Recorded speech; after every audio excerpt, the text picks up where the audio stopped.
the Hudson Area Library, and I want to welcome you to the Local History Speaker Series.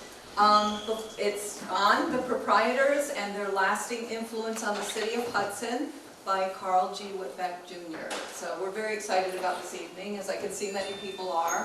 I'll tell you about a couple of events that are coming up. Our next Local History Speaker Series is February 16th, and John Meredith will be speaking about the pottery ceramic industry of Hudson, and he'll be bringing a lot of his extensive collection of that, so that'll be very interesting. That's February 16th, yes. We also have a special event that involves the history room at the library, and we're doing it in collaboration with Forge and Tool.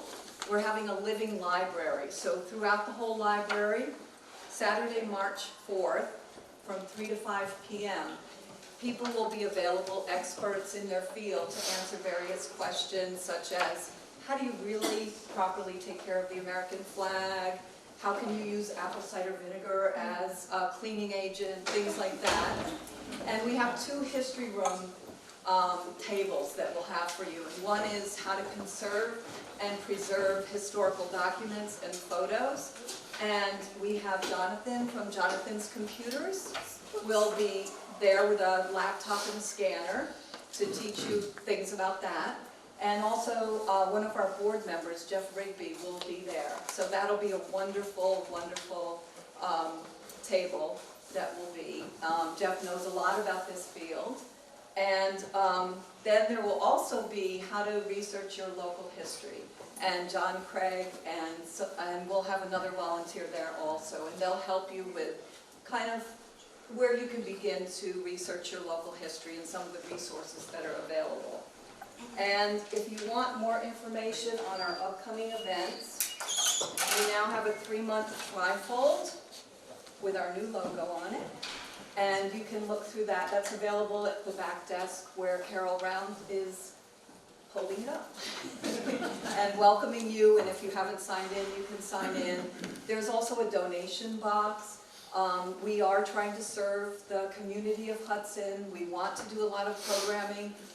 We will need funding for that, so we hope if you feel moved that you do go back to the donation box and certainly sign in to receive our newsletter. I'll just tell you very briefly, we have a photography exhibit in this room, the people of the Civil Rights era, seen in photographs by Jim Pepler, so you could take time to look around at that. This Saturday, New York State Home Energy Efficiency Workshop, which I'm going to be attending. And coming up February 11th at 6 p.m. will be an author reading with Tim Murphy, who, thank you, who wrote a book called Christadora that's getting a lot of really good book reviews and just made the notable book list for the American Library Association. And it's, I read it in preparation for the event. It's tremendous about the age of AIDS and activism and the effect, the aftermath on people who lived through that. So I will introduce Mr. Whitbeck now. Anybody who speaks in our speaker series does this out of civic responsibility or generosity, let's say, and he's done a lot of work on this. He knows a lot, he's done a lot of research, and we're very grateful that he has chosen to do this. He's a local resident whose family has deep roots in the area. He's a partner at Rapport Myers in Hudson, New York, where his work covers a variety of areas: municipal and public authorities law, real estate and land use, environmental law, employment law, and commercial law, and economic development, among others. He's currently the Athens town attorney in Greene County. He acted as corporation counsel to the City of Hudson from 1980 to 1999, and is town attorney for the town of Greenport from 1986 to 1995. His civic involvement includes serving on a number of community boards, including the Hudson Home for the Aged. He represents many nonprofit clients in connection with their operations and projects. He has represented the New York State Association for Retarded Citizens, Columbia County Chapter COARC since 1974, and he represents the Rudolph Steiner Foundation and Camp Hill Village. He has served on the board of directors of the Berkshire Taconic Foundation since 2013. A Hudson native, Mr. Whitbeck received his BA from Williams College and his JD from the Albany Law School of Union University. So, Mr. Whitbeck. Thank you, Brenda.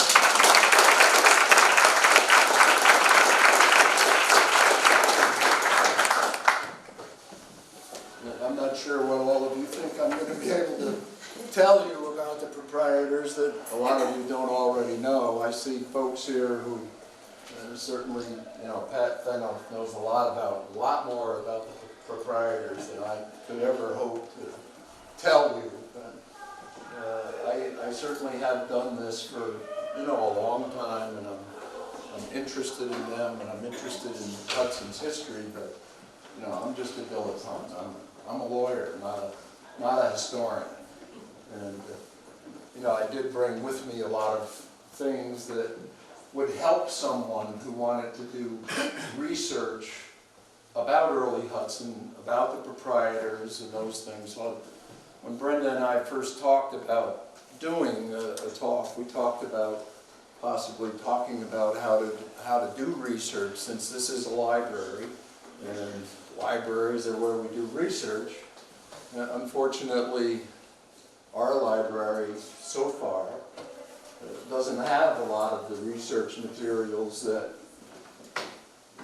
you need to have to study Hudson or to study the proprietors. So partly I thought if folks wanted to look at these things, and I'll have them here for you, they all belong to me. I was born in Hudson. My grandfather and my great-grandfather were lawyers in Hudson, and they acquired a lot of these artifacts because they're helpful to lawyers. And the interesting thing is that even today, I use these materials from time to time. Think back a few years ago, there was litigation involving the Furbury Boat Club. My partner, Victor Myers, did that work. Well, one of the things that we looked at when we first started to do that case was this. And that is a photocopy of the original proprietor's minutes, which is in the city's archives. Now this is an original copy of the proprietor's minutes that I own. And it's interesting that they're a little different because they're not copied. Someone actually sat down with the original minutes and made a copy. When they make the copy, it's interesting to see that sometimes they edit them. And they do a little differently. So that some of the maps that are reproduced in my copy are a little different from the city's copy. So anyway, I just brought those so that you could see them. I originally, you heard that I went to Hudson High School. I graduated in 1966. I left here and went to Williams College, only 60 miles away. And I was a history major. And the first thing that we did in my first history course was talk about the different types of sources that you look to do historical research. And the first exercise that we did was to take about 50 pages of original documents, English documents involving the massacre of Glencoe, which was a battle in 1689 in Scotland. About half the documents were English documents and half of them were Scottish documents. Well, the documents are diametrically opposed. And you're reading these documents trying to figure out, well, what happened? And who was at fault? Well, there is no what happened or who was at fault. You couldn't possibly figure that out from just reading the documents. So we talked about doing the same kinds of things, and our professor wanted us to do research on primary documents, which would be something like the proprietor's minutes, and secondary documents, which would be books on a topic, and maybe tertiary things like folklore, or books that are recitations of folklore. Well, so on this table, I've got some of all of that, all right? One of the original interesting things that I read is this little book, written in 1862 by a man who lived in Hudson. It's called Historical Sketches of Hudson. It's basically folklore. It's fun, it's interesting. There certainly is real information in the book. Interestingly enough, I think that one of the people that he interviewed was Oliver Wiswall. So Oliver Wiswall was the man who built the house that I lived in for 40 years on Mount Moreno. And he was, although not one of the original proprietors, because he was a little young, he was here for a long time, a very successful man, and he was the one that was left when he wrote sketches. So it's kind of interesting, because he's getting the recollections of somebody who was here for that whole 60, 70-year period and did all kinds of things. Did, you know, owned ships, was a banker, owned Mount Moreno, had merino sheep, built that big federal house that I lived in, built a bank in Hudson at Warren Street. I think it's 219 Warren. What was the name of it? It was the Hudson River Bank. And now it's owned by Key Bank.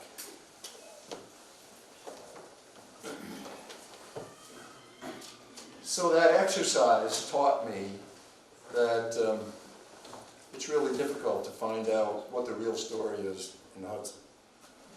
Just like it's really difficult to find out what the real story is for the Battle of Glencoe. And I thought one of the interesting things that happened here was that photograph is labeled Thomas Jenkins. Well, Thomas Jenkins was one of the original proprietors. He was the wealthiest of the proprietors. He was really kind of the leader of the pack, the leader of the group. Very smart and capable man. And, you know, he was identified by Margaret Schramm in a book that she wrote about the proprietors and about Hudson. I don't think that's Thomas Jenkins. I think it's Robert Jenkins, who was Thomas Jenkins' son. And one of the resources that's out there is a number of photographs in City Hall of the original mayors of the city. Well, sometime go in there. It's a public building. You can go in there anytime when it's open. You go into the Common Council chambers, up on the wall, all the way around. They'll have photographs of all the Hudson mayors. Not all of them, but a lot of them. And Robert Jenkins is one of them. Assuming it's correctly labeled in City Hall, that's Robert Jenkins, not Thomas Jenkins. Thomas Jenkins, however, was mayor of Hudson in 1793. His picture's not in City Hall. So, anyway, the Barlow has a very nice little monograph about the proprietors and about the history of Hudson. It was written, you know, by the gossips of Rivertown. Nice little piece to just read if you want to know just little tidbits about Hudson. Read that. It's a nice website.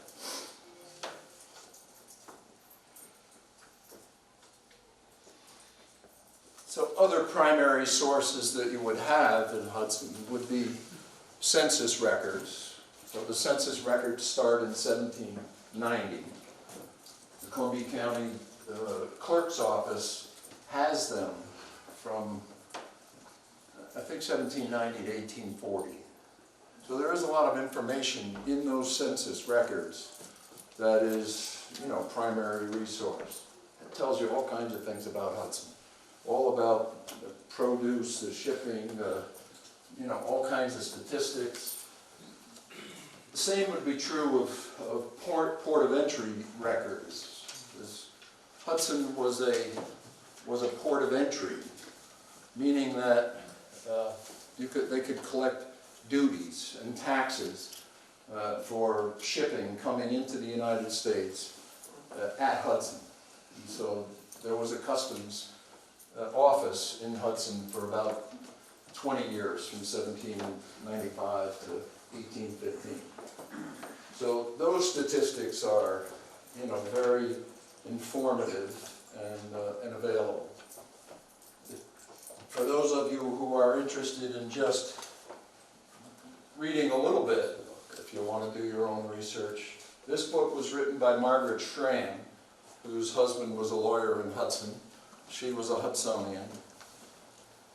She died not too long ago, maybe 6 or 8 years ago. She wrote the book in the early 2000s.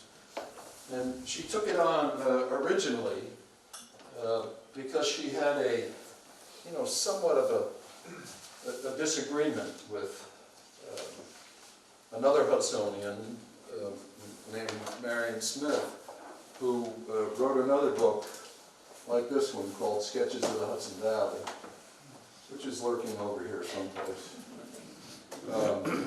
And her book, talked a lot about the whaling aspect of these Nantucket sailors. And Margaret, was of the view that although there was whaling in Hudson, that it wasn't the primary reason why these folks came from Nantucket. And I think that's, the statistics of the port of entry, and if you do the research about whaling and those kinds of things, you find that, well, there was whaling in Hudson, but there were only 3 or 4 whaling ships. It was only part of the reason why these folks came here. Well, so let's talk about why did they come? And to do that, we have to start, I think, with the Battle of Saratoga. That was fought in 1777, in October. And Burgoyne was coming down from Canada with an army, and that army was intended to meet up with an army coming up from New York, or he hoped to meet up with an army coming up from New York. And the idea was to cut the colonies in half, leave New England on its own, and fight the Revolution in the middle Atlantic states. And so, Burgoyne was successful for a while he was coming down Lake Champlain. He got down around Saratoga. He met an American army, and he was sending, messages to the General Clinton in New York. I need reinforcements, I need reinforcements, I need reinforcements. I need an army to come up from Albany and meet me, which was always the goal. So eventually, Clinton did put an army on board, British naval ships, and they started up the Hudson River around the 4th of October. And they got up to Peekskill, and they found the American army on the east bank of the Hudson River. Not an army really, but maybe 1,000, 1,500 men, enough that they were worried about them. They had cannon. So you know, he put military ashore to try to fake out Putnam, was the name of the general, American general. And they then landed on the west shore. There were two forts on either side of the Popolopan Creek, which is right next to the Bear Mountain Bridge, down south of Newburgh. And these two forts were intended to allow the Americans to control the Hudson River. And Fort Montgomery, the northernmost of the forts, I believe, was relatively close, within a half a mile or so of a chain that the Americans had put across the Hudson River.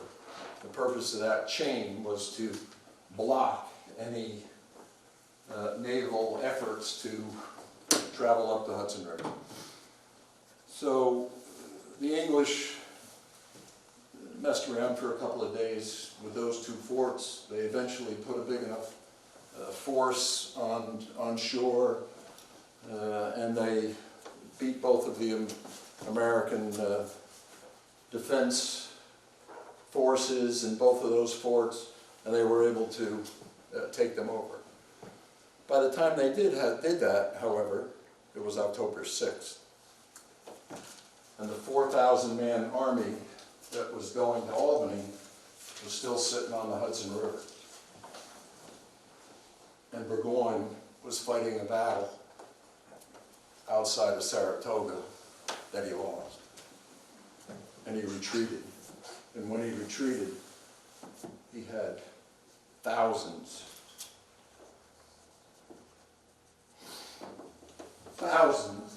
of Americans who surrounded him and captured his whole army. Well, these little Quakers in Nantucket knew all about that, because they knew all about shipping. And Nantucket suffered casualties in the war. 1,200 sailors from Nantucket were captured or killed by the British Navy while they were trying to carry on their trade. They never were really much involved in the war. They were somewhat separate from the mainland. They were never involved really with the Revolution. They were Quakers. After all, they were pacifists. The English considered them to be loyal, but still attacked them. And the Americans never really accepted them. So they, as a group, were, you know, trying to figure out what to do. By 1781 or so, they had a very successful business. They were very wealthy men. Their shipping businesses were great if they could keep the English from taking their business away from them. And you know, a significant percentage of these people were older and didn't really have much to do with the young and rebellious Americans. And so a whole group of them went to Nova Scotia and took their ships, took their businesses, their families, and left the United States. Well, shortly before the Peace of Paris, which was in 1783 and settled the American Revolution, the other group, which was much younger, knew of the Hudson River and knew of the protection that the Hudson River could give their shipping. And so they came down the Long Island Sound in their boats, 4 of them, Thomas Jenkins and Seth Jenkins being the leaders. And they looked at some property along the East River in New York, and that really wasn't what they wanted anyway. They didn't really want to live in an urban setting. They didn't want to be in that kind of a community. But they were in the shipping business, and they certainly wanted to be able to use the Hudson River. So they kept going. They went through Spite and Dial, came up the Hudson River, stopped in Poughkeepsie, looked at Poughkeepsie for a while, were very interested in that apparently, but decided, well, let's go the rest of the way, see what's up there. So they kept going, they came to Hudson. So the attraction of Hudson was that it had ports. When you look at them from the river, they look like they're ports, you know, they look like bays that you can sail into. They didn't know at that point that they were quite shallow and might not be able to take the, you know, take the depth of their ships, but it was attractive to them. And they found, and they apparently knew of Hudson before they ever came here. And they found the people in Clarvic Landing, which is what Hudson was called at that time. And it was a very small community. There were a few people who lived in Clarvic Landing, but primarily it was made up of wharves, and several Dutch families owned all of the property that was in Clarvic Landing. And you know, the function of Clarvic Landing was to do shipping from Berkshire County and eastern Columbia County to New York City. And these entrepreneurs from Nantucket certainly wanted that business. They knew how to do it. They knew ships, shipbuilding, rope making, sail making. They knew how to do all of those things that would carry on their business. And Hudson was perfect for them. So again, this is late 1783, right after the Peace of Paris. They paid about a little over 5,000 pounds to buy, now listen to this, all of the land south of the Stockport Creek, so that's Columbiaville, west of the Clarvic Creek, and primarily north of the Rojan. So that entails all of the land from, you know, all of Hudson, all of Greenport, all of Stockport, part of Livingston, a huge piece of land. And there were almost no people living in that area. It was all just farmland. And the, you know, rich Dutch families in Clarvic and in Livingston and in Stockport, you know, were producing farm goods and were shipping to New York, but nobody lived there. They bought it, and they had a plan. So in the beginning, when they were in Nantucket, actually Thomas Jenkins was from Providence, Rhode Island. Thomas Jenkins was the leader of them all. So they went out and solicited investors, and they wanted to get 30 people who would all invest in this enterprise. So when they came here in 1783, they had about 27. So they did pretty well. They had a lot of money. And as soon as they bought the land, they had their plans set on what they were going to do. They went back to the proprietors and, you know, organized their ships. They already owned all the ships, so they didn't need to build them. They were ready. So one of the things that they did that was quite interesting was they built a lot of prefab houses in Nantucket and in Providence over the winter. And so when they came back in the spring, they didn't have to spend a lot of time building because they already had the houses ready to go. So Seth Jenkins built the first house in Hudson, which was built on Franklin Square. So Franklin Square doesn't really exist anymore. It's right next to the blockade that keeps you from going off the edge of Ferry Street into the railroad. That's, to the right of that is Franklin Square. When I was a kid, it was a playground, but no longer. but that's where they started, and they built these prefab houses all over that South Bay area and the waterfront. They all burned in 1838, but that's not really relevant to our tale, but that's why they're not there now. But these guys originally, that original 27, they were all men. They were all white. And they built houses, and they originally laid out Hudson. You know, I think they probably laid out Hudson when they were in Nantucket.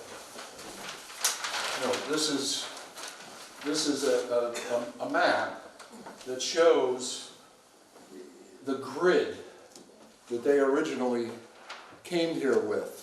You know, they knew exactly what they were going to do. Every lot in Hudson on this grid is 25 by 120. Every lot. Every street is laid out on the grid. Every street, the widths of the streets are exactly the same. Interestingly enough, when I first started practicing law, I practiced with a man named Robert Myers, who, when he got out of law school, my grandfather hired him. So when I got out of law, excuse me, he hired me.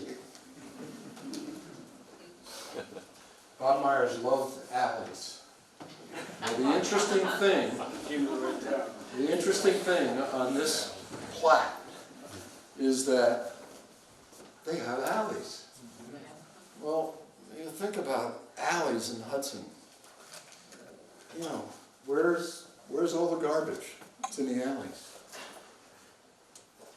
I'll tell you the story about the power lines, but where are the power lines on Warren Street? No, they're not on Warren Street, they're in the alley. Well, alleys are great things. Trucks are in alleys. So it makes you think, well, this was a planned city. Actually, one of the first planned cities in the United States. This plan was done before New York City's plan above Soho, which was adopted in 1811. Unfortunately for New York City, they didn't put alleys on their plan. Well, think about what New York would be like if they had alleys. Wow, wouldn't it be different? But they did. Now, there are other cities, much bigger cities, obviously, like Philadelphia, that do have, you know, a grid layout as well, and their grid is quite successful. Savannah, Georgia, has a tremendous grid layout, and that one was done in 1733. And it was laid out with all of the streets, all of the lots, and all of the parks. Well, they have like 32 parks all over this area. And by 1750, it all existed. It was quite amazing. Wonderful city to go visit if you're visiting. So anyway, the title of our program is, what are the lasting influences, some of the lasting influences of the proprietors? Well, the streets, the grid, and the alleys is obviously a lasting influence, because they're all still here more than 200 years later. And it makes Hudson work, I think. You don't have to agree with me, but I believe in alleys too.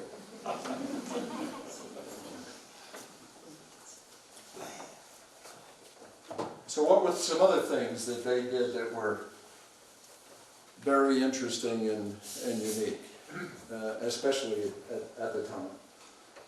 One was they met all the time, and they kept those minutes. You know, there aren't very many municipalities that have that kind of organization right from the outset. They knew exactly what they were doing, and they did it from the moment they bought the property. So When they came back in 1784, in their first meetings, they decided this is going to be Hudson.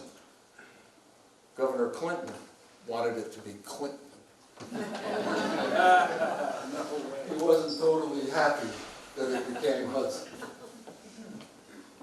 1785 rolls around, and by the time 1785 comes, all of the proprietors are now here. They've split up all of the property amongst them, and they've started their political process. And the first thing that they did in 1785 was start to push the legislature to charter the City of Hudson, which they did. And Hudson was the first chartered city in the United States, the third chartered city in New York State. The difference is because of the time of the Peace of Paris as opposed to New York State's creation in 1777. In any event. And so now Hudson exists, it's a city. As a city, they can collect taxes. And so collecting taxes was important to them because they wanted to build streets. And to build streets, they needed money.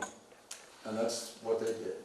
And they started blasting in Front Street up to Warren Street, and then up Warren Street to 4th Street, and the whole south side of the city existed by 1790. I mean, these guys really got things done.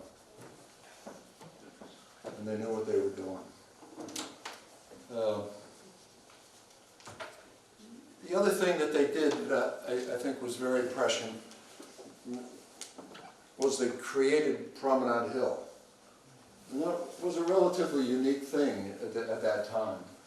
You know, there were a few, you know, the Common in Boston existed. Central Park was just a distant view, wasn't created until 60, 70 years later. Fairmount Park existed in Philadelphia, but Promenade Hill was set aside before really they did anything, because they knew they wanted to have that promenade, the parade hill that looked out over the river. And they always protected it. And it was deserving of protection. And so that was a pretty unique thing.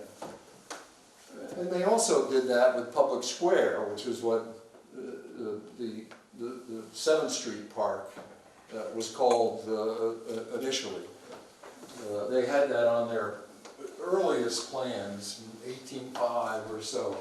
Even before the streets got up there, they knew that they wanted to have a park up there. So other things that they did, they almost immediately they built a jail on 4th Street so that they could control the rowdies. And remember, most of these men were Quakers. They were pacifists, and they were different from the Dutch families who lived here. And they had a really difficult time with the Dutch. The Dutch did not welcome them. Politically, the Dutch didn't like how aggressive they were in pushing their own rights and remedies, didn't like it that they created a City of Hudson. It's not of recent vintage that the county and the city don't get along all that well. It started right then and there. And those original Dutch families didn't really like it, that these New Englanders were horning in on their area and didn't treat them well. They also had difficulties with the Dutch because, I'm not sure that people realize this, but you know, after the English took over New Amsterdam in 1664, you know, they persecuted the Dutch, and the Dutch didn't like it much. And the Dutch did not persecute others, but they kept their culture, and they spoke Dutch.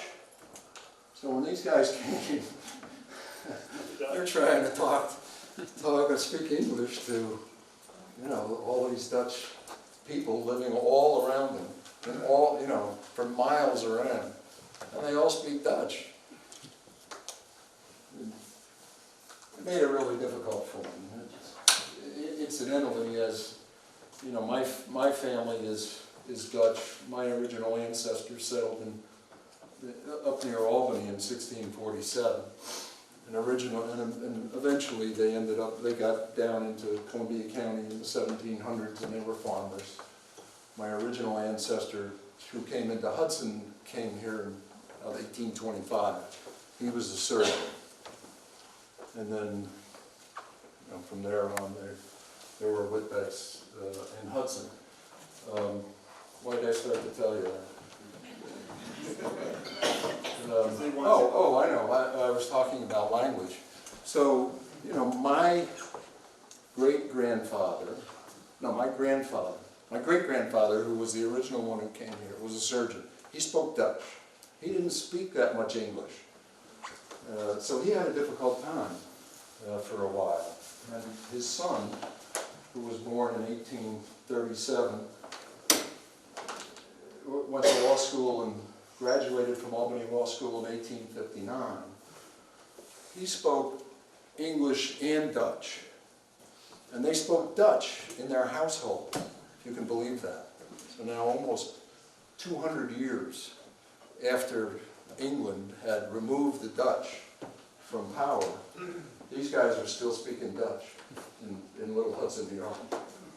My grandfather, who was a lawyer, a surrogate, and practiced law until about 1950, didn't speak Dutch, and my father's family didn't speak Dutch in their household, but he knew Dutch. He could read Dutch, and he still could speak it if he had to, until 1950.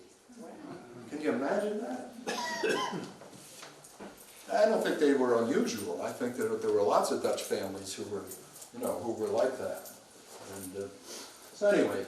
Did they try to teach you Dutch? No, my father did not speak Dutch. I had no idea. Didn't know the first Dutch word.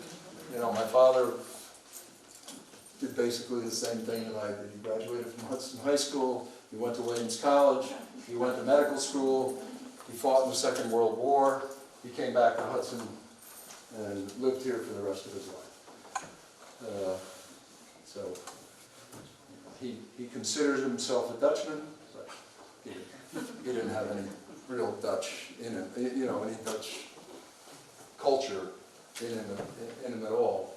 His parents did, and their parents definitely did, and their, you know, brothers, siblings, their cousins.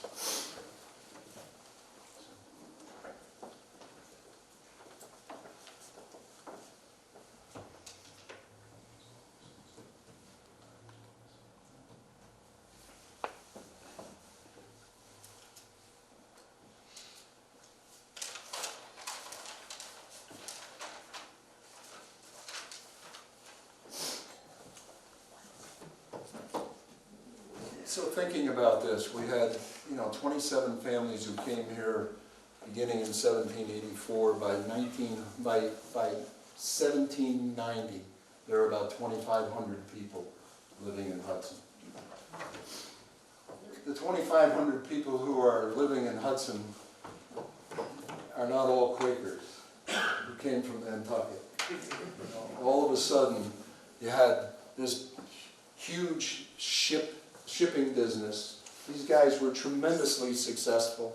They had, you know, farm products coming from everywhere to Hudson to be shipped to New York. They were making money like crazy, and they needed employees, and people flocked to Hudson from all over the Hudson Valley and all over the Northeast. And the people who came didn't quite fit in with the Dutch either. They didn't quite fit in with the Quakers. And they were different. Hudson was almost immediately a rowdy, steamy, crazy place where all these sailors are uncontrollable. That's why they needed a jail. And they knew it. They didn't actually, apparently they didn't really like it, but it was good for business, and they carried on with their religion themselves. They managed the city. They created all of the city government. They participated in city government for a number of years.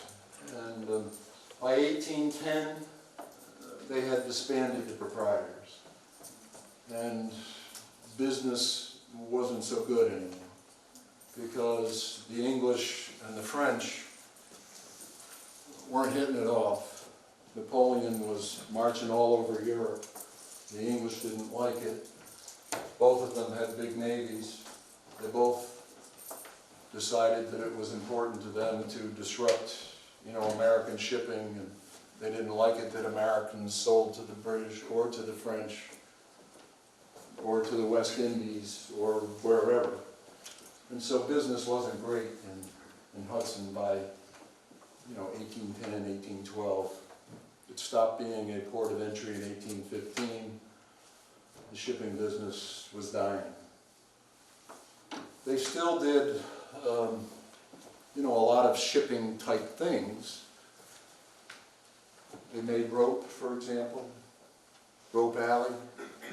Well, they would pull rope several thousand feet or several hundred feet along rope alley making rope. They made sails, and they packed it up on their ships and took it down to New York and sold it in New York. They definitely did whaling as well. And contrary to some belief, there were no whales in the Hudson River. And they didn't come here for whales in the Hudson River. But whaling was, after the Revolution, whaling was a financially necessary part of shipping. And so there were 3 or 4 ships in Hudson that would leave and go off to the Falkland Islands and the South Atlantic and hunt whales. And then when they found the whales, they would kill the whales, bring them up against their ships, take all the blubber off the whales, bring them on the ships, boil it all down, and what they came back with was, the product, the oil, which is what they wanted.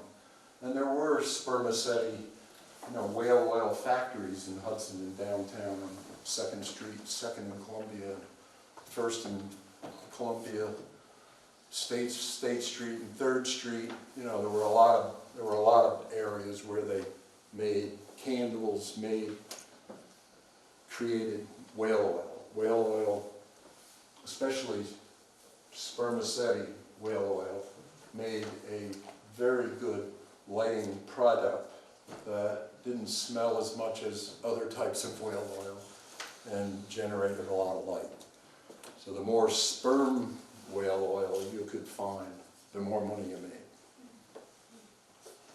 They also hunted seals in those South Atlantic trips. And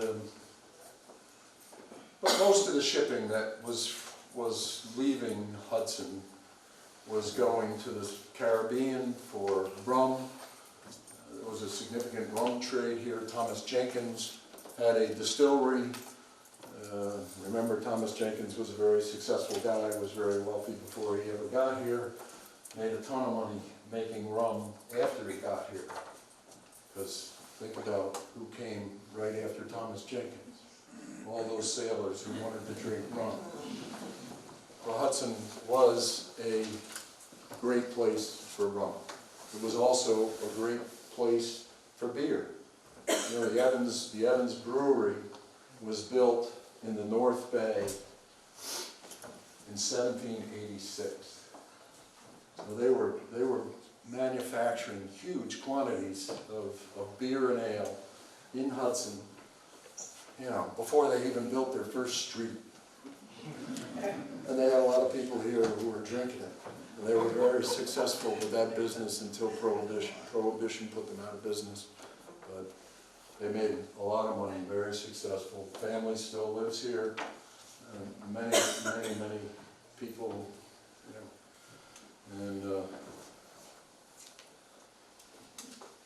the house that's on Warren Street across from Cascades was built by an Evans. The house that's next to the courthouse was built by, that was Robert W. Evans' house. They built that house. So it was a very successful business, a very successful family too. Later on, but you know, 1786 they started, so they knew what they were doing too. So some other things that they did. When I was a young lawyer, we were doing urban renewal in Hudson, and you know, a lot of the urban renewal that was done was to improve the infrastructure, improve the sewer lines and the water lines. So we dug up a lot of sewer lines and things. And I remember maybe in 1975 or so, going down on Lower Warren Street, down to Front Street, and looking into this hole and seeing these big logs in the hole that were hollowed out logs that were sewer lines. And those sewer lines went from 4th Street all over the city. Well, the proprietors built them. You know, they did all of that. They also, originally, they drilled 3 wells, one on 1st and Warren. It was called Main Street then. Not quite sure why they changed the name, but the name was changed in the 1840s to Warren Street. But they drilled a well on, I think, 1st and Warren, and they had another well at 2nd and Warren, and one at 4th and Warren. And they had these wells, but they also installed a water system. So they had hollowed out logs that they used to transport water around. You got to remember, these guys were entrepreneurs. They wanted to sell lots. So they wanted to have water for those lots. People who wanted to build a house wanted water, wanted sewer. They were in an urban area. They couldn't have all those things on top of each other. They couldn't build septic systems. They needed, you know, in order to sell the land that they wanted to do, to make the money they wanted to make, they had to do all of that infrastructure. And they did it. And you can't imagine standing there looking in the hole and seeing it, and you know, then they pulled the logs out. There are these logs, you know, 12 feet long, hollowed out, 12 inches wide, just like a pipe. Crazy. But they did it all over the city. So after Hudson grew and the wells were, you know, were kind of exhausted, they found springs on Spring Street. You can imagine that. And they connected their water lines to those springs on Spring Street. Those were still the proprietors. After that, later in the 1870s or so, the city and the town of Greenport got their water from Fountainhead, which is located along Route 23B near Newman Road. So that was the city's water supply until the early 20th century. It was the town's water supply for a longer period of time. The town now has, you know, wells in southern Greenport, and they have a completely different water system. Hudson built a dam and a large reservoir in Taconic and piped their water in, kind of like the city of New York did. They kind of copied what the city of New York did in a small way, and you know, works. Hudson has, you know, good quantities of water. And the water treatment plant is up on Rossman Avenue, for those of you who don't know it. But the water system is a lasting heritage from the proprietors. They started it. Hudson's always had it since 1788, 1787. Over 200 years, Hudson's had a central water system.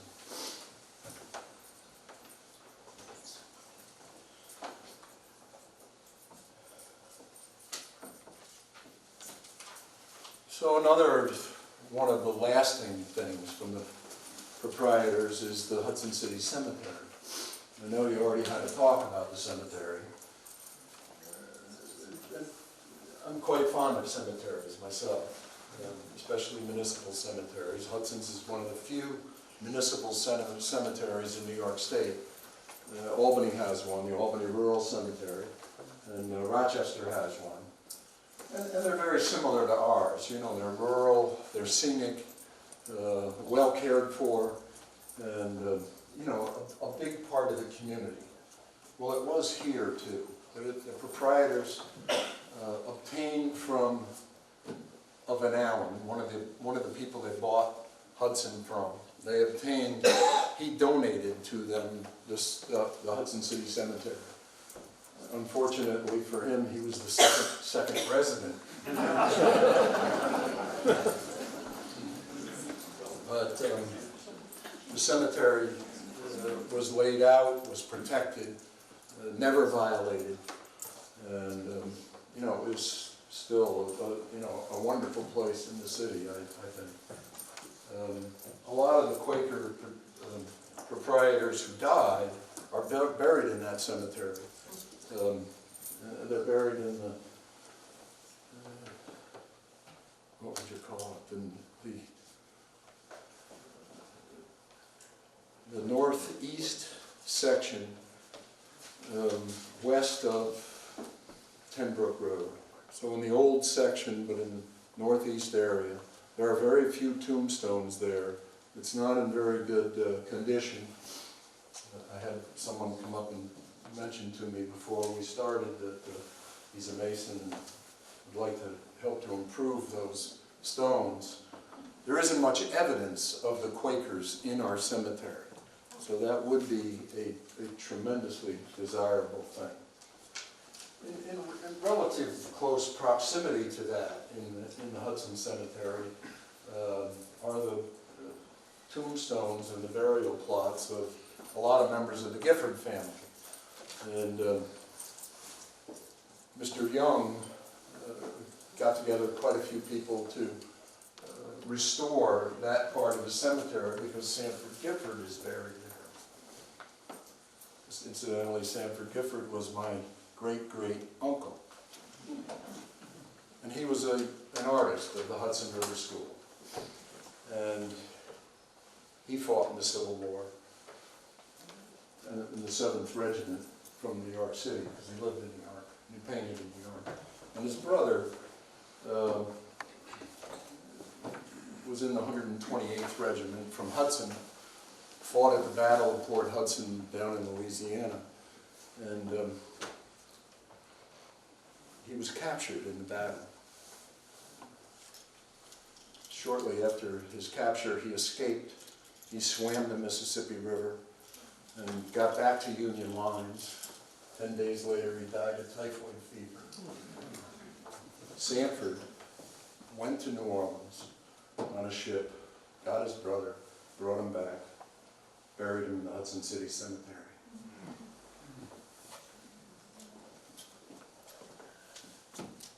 There are others there. Am I repeating things that were said with the Hudson City Cemetery? Edward. Edward Sanford? No, Edward Gifford. The one that I described. There is a Civil War part of the cemetery, which is kind of in the middle of the part of the cemetery where I described on the west side of Tenbrook Lane. And it sits up and it's kind of fenced off. There are a couple of cannon up there, and there's a big monument. Well, that big monument was to Colonel Cowles, who was the commanding officer of the 128th Regiment, and a tremendous hero of the Battle of Port Hudson, and he was killed. when he came back to Hudson,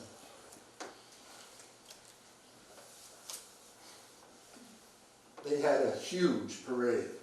They had people from all over New York State here. And they buried him in the Hudson City Cemetery. So go see it, because it is impressive. You can tell that.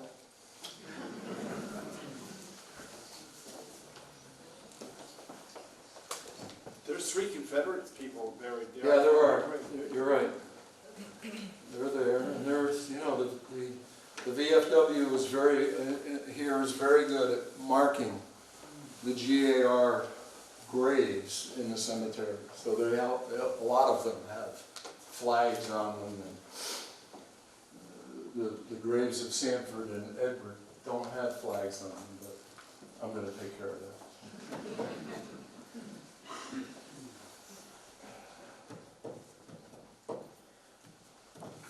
So some interesting things that I found when I was, you know, doing my research, and actually when I did my research back in 1966, I found this, and then Margaret Schramm, I knew Margaret Schramm, well, we discussed things in her book, and there's kind of like a, you know, this kind of folklore tale about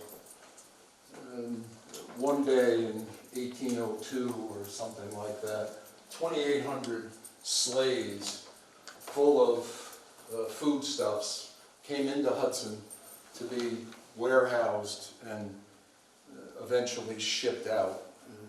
It was like in a January or February. They were coming in on the snow. They came from everywhere around. You know, Margaret said to me, well, think about how those 2,800 sleighs would get into Hudson in one day. You know, where would they go? You know, the streets were, we had streets, but you got a sleigh that's being pulled by 2 horses, so now we got 5,600 horses coming into Hudson, defecating all over the place. The smell would be, obviously it never happened, but that's a tale that goes on and on and on. It was written in the Banner, which was one of the newspapers in Hudson in 1802. And there are other examples of that where all kinds of excessive things. You know, people talked about whaling ships in Hudson, like there were 25 or 30 whaling ships in the South Bay. Well, South Bay is only about, even at that time, is only 7 or 8 feet deep. You know, there was no room for all of those ships. You know, I'll show you there's a map of the Hudson waterfront. So the Hudson River is at the bottom of the page. So that's where all the ships were. They weren't in the South Bay. The South Bay could take rowboats, fishing boats, those kinds of things. But the big sloops, the Hudson River sloops that were going back and forth to New York all the time, they weren't in the South Bay.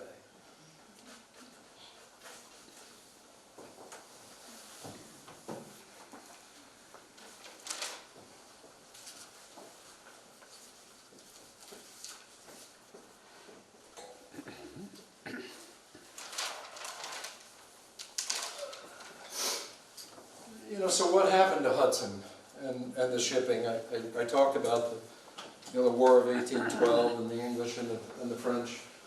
There was a kind of a resurgence in Hudson in the 1830s where the shipping business picked up again, and you know, things were better and went on. You know, for a while they did do some you know, significant whaling voyages at that time that brought back, you know, serious, you know, 80,000 pounds in one whaling ship that came back in 1835, something like that. A significant amount of money at that time. But it didn't last very long. Hudson was a burgeoning community. People from everywhere. You know, there were all different kinds of people. The politics of Hudson were were aggressive and strong. Martin Van Buren had his offices in Hudson from early on, from 1815 on. Obviously, he became President of the United States. Subsequently, he came back to Hudson. You know, he still practiced law in Hudson after he was president. Probably not much, but he did. You know, Hudson was a Hudson, Columbia County. I forgot to mention to you that in 1786, these same guys went back to the legislature and they got Columbia County carved off from Albany County. Because this area was part of Albany County until 1786. And the Dutch saw that as a significant threat because they didn't want to lose the courthouse in Clarvik, and they were able to prevail upon the legislature to keep Clarvik as the county seat for quite a period of time, till the early 1800s, till about 1801. But they saw that as politically threatening to their positions. And as Hudson grew, Hudson was definitely threatening to them because Hudson was a political place. There were lots of newspapers and lots of things going on in Hudson. And Thomas Jefferson and Alexander Hamilton were here in the early 1790s. Alexander Hamilton was here a number of times, represented one of the publishers in Hudson in the early 1800s.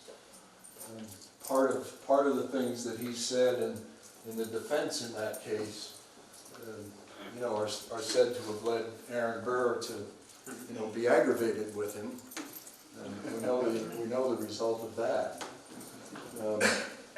But Hudson was an extremely interesting and different place from the rest of Columbia County, just like it is now. And that started with the Proprietors. And that's really a lasting influence. So for those of you who are interested in politics or politics of the time, this is a book that's written about Columbia County from about 1775 on. Talks a lot about Hudson and the politics of Hudson and Columbia County in New York State. Who wrote the title? It was written by John Brooke, B-R-O-O-K-E. Was a professor, maybe the University of Virginia, I've kind of forgotten. But it's a daunting book to read because it requires some level of knowledge, but it's really, he just wrote this book like 5 years ago. And it's all about Columbia County. What's the title? Columbia Rising. Columbia Rising is the name of the book. It's really a tremendous story, not something that I didn't grow up hearing the tales that are in this book. But those are the things that were really going on here. It was a politically fervent area, and always has been.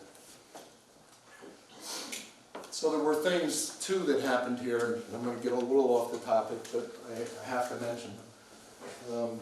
The anti-rent wars happened in Hudson, and the Livingstons owned all the land, and everybody worked for them. And not everybody liked it, and things didn't always work out well. So there was a period of time in the 1830s when the tenants had a lot of uprising and asserted themselves violently. All of that happened in and around Hudson. It's an extremely interesting time period. If anybody ever wants to read about it. It's hard to find information about it, but some of the hangings were right at that jail on 4th Street in Hudson. So what else could we talk about? I think one more thing to say, I'm sorry. So the death knell of shipping in Hudson was the railroad. So the railroad was built in 1850. And they built the railroad right across the bay, both the South Bay and the North Bay. So you could still have ships in the river, but all of the accessory businesses and all of that were cut off by the railroad. Shortly after that, Sanford Gifford's father built the Hudson Iron Works, which was built right on the river, just almost right where the cement plant's tower is now, is where the Hudson Iron Works were. And they manufactured wood stoves, and all kinds of iron products, and by the Civil War, they made weapons, all kinds of weapons. And all of the iron works up and down the Hudson Valley made a fortune in the Civil War. So Hudson was prosperous again through the Civil War and afterwards. A lot of the men never came back, but Hudson was a very prosperous place again because of the war. And that lasted for, a while into maybe the 1870s, the 1880s, when the Bessemer steel process was perfected in Pittsburgh.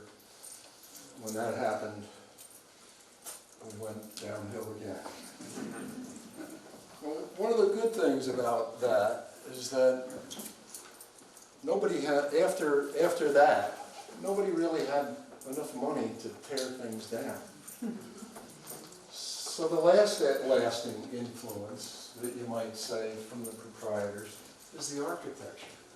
Because they built federal buildings, Greek Revival buildings, all these extraordinary structures. And in a lot of Hudson Valley communities, they were torn down in the early 20th century and replaced. Well, in Hudson they weren't. Everybody just kept fixing them and living in them. So now we have them. They're still here. I know you hear a lot about what was on Chapel Street and the other streets that are west of Front Street, kind of around Promenade Hill. I remember those houses. They were in extremely poor condition. I wasn't involved in the demolition of those structures, but from what I understand, they would have been very difficult to save. But other areas of the city used significant amounts of their urban renewal funds, and Hudson was an entitlement city, so it got a lot of urban renewal money in the 1970s. They didn't tear their buildings down. They fixed them. We still have them. For those who think Hudson's urban renewal is bad, ride down the Hudson sometime and go see Newburgh. Because Newburgh is a bigger city than Hudson. Newburgh had tremendous architectural quality infrastructure there.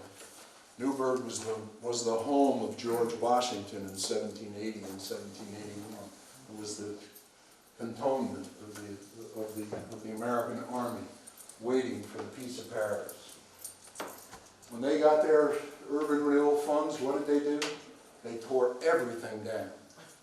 The city is clear cut. It's like a forest. It's just all the trees are removed. There aren't any. They still don't have any houses in a lot of those neighborhoods. And I have to remember they tore those things down in 1970, and there's still nothing there. So think about that when you think about our urban renewal. So I promised you one other story about urban renewal, and that is in the mid-1970s, we kept getting this money every year. Maybe it was a little later than that, 1978 maybe. So now I'm a practicing lawyer in Hudson, and my partner Tom Griffin and I, he represents the City of Hudson. We keep talking about the power lines, and we got to get rid of the power lines. So we got the Urban Renewal Agency to put in a grant application to force Niagara Mohawk to relocate their power lines. And we gave them some seed money to do that. I think we paid them $100,000 or so. They put the rest of the money in, and they backlotted all of those power lines. So when you're out and about tomorrow, go up by Public Square, which is the 7th Street Park, and look down Warren Street. And then remember the last time you looked down the same street in Beacon. Go do it sometime. Beacon has power lines. Hudson doesn't. Look at the difference. That was urban renewal. I'm happy to answer any questions that you have. Here we go.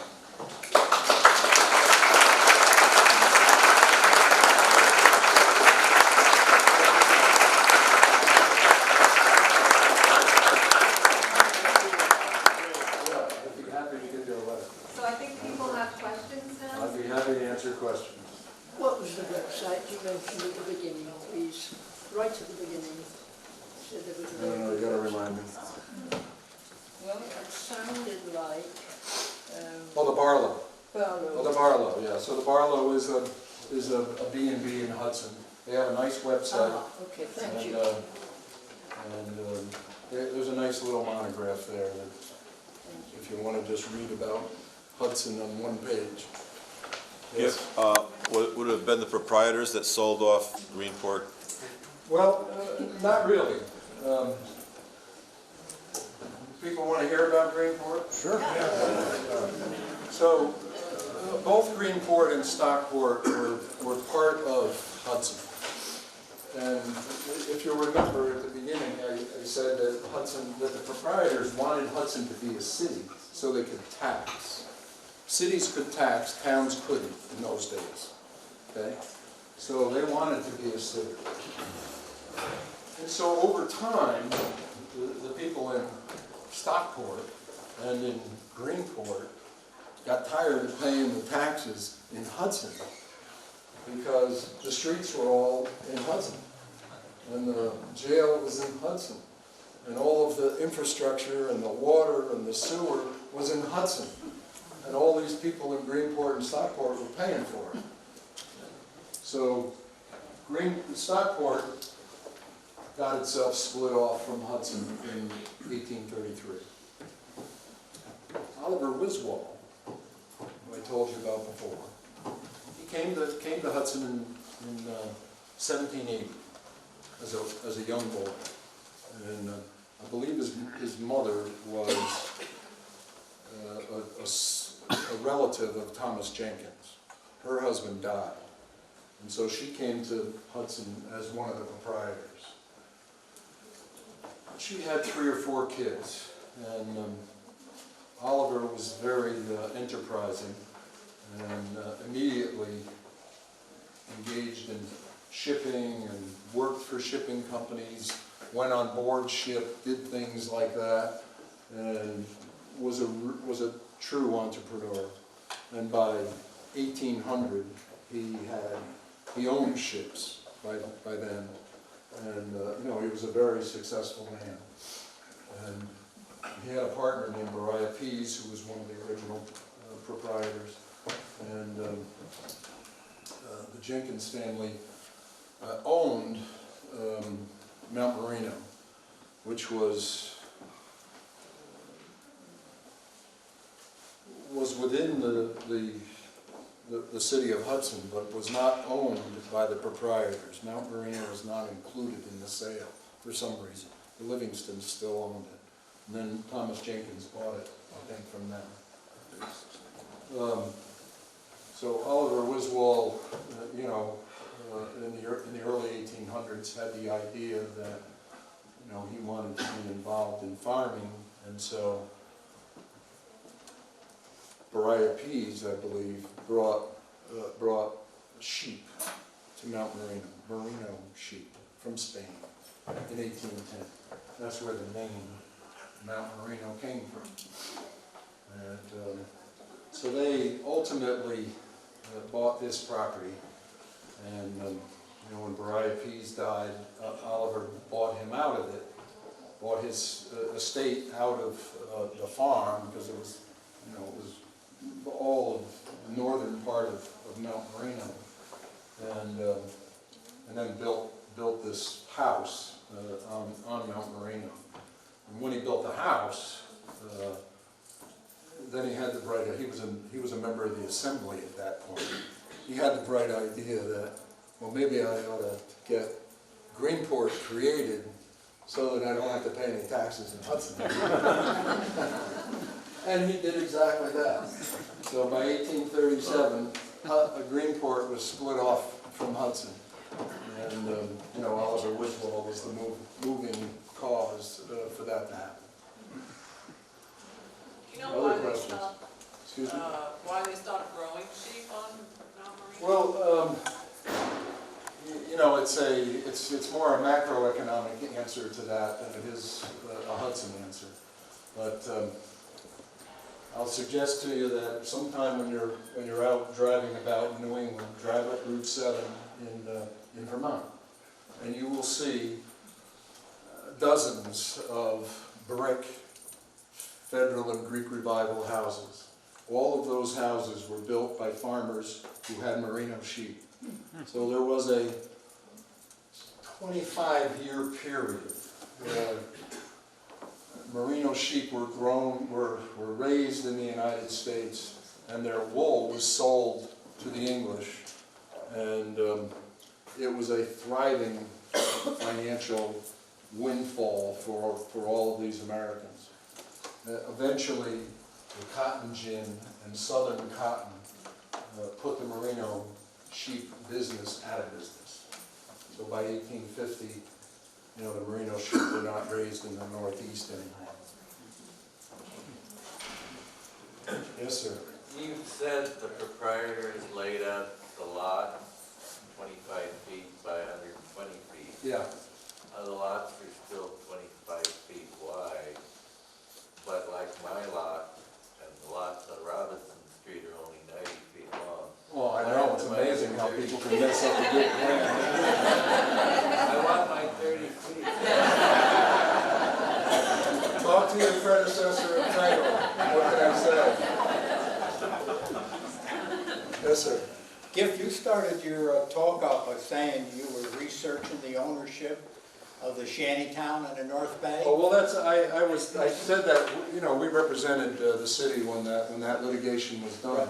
Well, at the time, you said you figured out that you might be part of the owner. I might be part of the owner? You might be one of the owners when you were researching. Well, that was in the papers. okay, all right, so I'll tell you the story. Remember, I'm a dilettante, so I can tell stories too, that aren't necessarily historically accurate. But the original, there was a ferry in Hudson right from the outset. There was a ferry here actually to Lunenburg, which is the Lutheran area of Athens on the other side of the river. Because if you think about this concept again, the Dutch were Dutch Reformed. So if you were Lutheran, you didn't have a church. So they built their own church in Lunenburg, which is in Athens. So they had a ferry to get to Lunenburg, right from the outset. That was before the proprietors. So time went on, that ferry was very active and a very good business, and shortly after the Civil War, the ferry was owned by a man named George Power, who's related to my family. George Power lived in the orphanage So that was his single-family house at one time. He sold it to the orphanage when they turned it into the orphanage. He owned the ferry, and he got a land grant from the state of New York to build a dugway through the middle ground for the ferry to go to Athens. So before that, the ferry went around the middle ground and went to Athens. After George Power did that, the ferry went right through the middle ground. So that's probably what I was talking about. Yes, sir.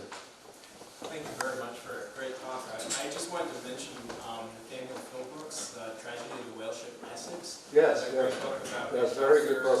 I've read the book. Global network. Excellent Also, book. the second mate on the whale ship was Matthew Joy, was from Hudson. Yes. And I just wondered if it was. I don't know anything about him other than knowing that too from having read the book and having seen the movie. But yeah, that was if you want to see what whaling was like, that's a very good book to read and a very good movie to see. Could you say it again, please? Say it again. Nathaniel Philbrook. And it's, Philbrick. Philbrick was the writer. It's a Tragedy of the Whale Ship Essex. Right. So the whale ship Essex was. And Heart of the Seas is another one, but there's two. Right. That's true. I knew that. So it's purported that book was somewhat the introduction of Herman Melville to whaling, resulted in Moby Dick. Yes. You mentioned, I think, a battle at Glencoe. Was that Glencoe Mills? No. No, this was in Holland, in Scotland. Scotland, Yeah, okay. It didn't have anything to do with Hudson. It only had to do with me. That's all. Yes, sir. The Quakers come in there primarily in shipping and they're interested in the trade. Why do you think they bought so much farmland? They bought everything because they wanted to control it. You know, I think they wanted all of that farmland to ship through them. I think I don't think they had any plans of what to do with it, and they didn't do anything with it to speak of. Yes, sir. The whaling book might answer this question, but so in 1790 you said the population jumped to 2,500 people? Yeah. Who were they? So there was the Dutch, They the were- Quakers, and... The Dutch and the Quakers were not who they were. Right. They were, immigrants. They were soldiers who fought in the Revolution, who were looking for work and came here from Pennsylvania and southern New York and from all over.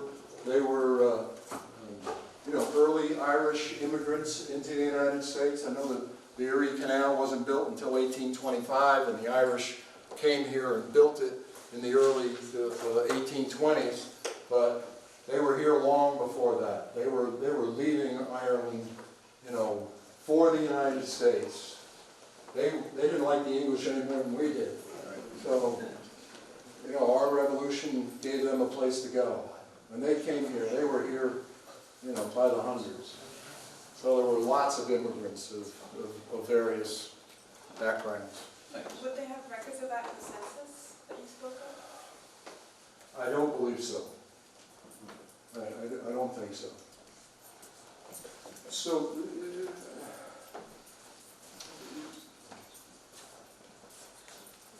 one of the things that also was upsetting to the Quakers, the settlers, was that they didn't believe in slavery, and there were lots of free black people living in Hudson, working in Hudson, who came here from all over the Northeast, because it was perceived to be kind of a haven. The Dutch, on the other hand, on their farms, and one of the reasons why the Quakers didn't farm was because they didn't want to use slave labor. The Dutch, however, did, and there were lots of slaves in Columbia County who were doing, Columbia and Dutchess County, who were doing farming, that these Quakers from New England did not like at all. Yes? Does the red light district in Hudson go back to the proprietors? Yeah, that's really a good question. You know, I don't think that the red light district was peculiar to Diamond Street at all. The Diamond Street area was, you know, was later. I think mostly a 20th century event. But, you know, prostitution and gambling and drugs, not drugs, but, you know, drinking was a huge part of life in Hudson right from the outset, right from the beginning. So there certainly was prostitution in Hudson to a great degree from 1790 on. Again, the Quakers hated really what happened as a result of their success. And again, I say, by 1840, most of them were gone. Yes, ma'am. There was a settlement called Simpsonville Yeah. down on Power Avenue. What Yeah. happened? Well, so where did it come from and where did it go? All right. Simpsonville was Hudson's, you know, first development, or second development, I guess, if you say the Proprietors were the first development. Simpsonville was built shortly after the Civil War. It was built as a subdivision. The houses were built and sold off. It was, you know, an extremely desirable place to live in the 1870s. It wasn't until the 1950s that, you know, it didn't have any, unfortunately for Simpsonville, it didn't have any running water in that area because of its topography, and they didn't have a sewer system. So those houses were never successful, really, once civilization started in the early 20th century, if you think that. Yes, sir. Did the Great Fire of Hudson have any effect on the Proprietors, or were they already? They were pretty much, I mean, a lot of their houses burned in the late 1830s, but they really were not here any longer. They weren't in business that much anymore. You know, the people who were trying to do the renaissance of the shipping business really weren't the original proprietors. They'd all moved on. They'd gone to New York. You know, there was a Macy's family that was here. They went and found a big store in New York City.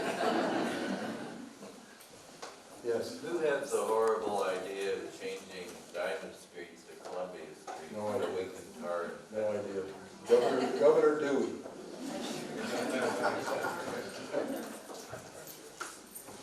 Other questions? Well, thanks a lot. Thank you.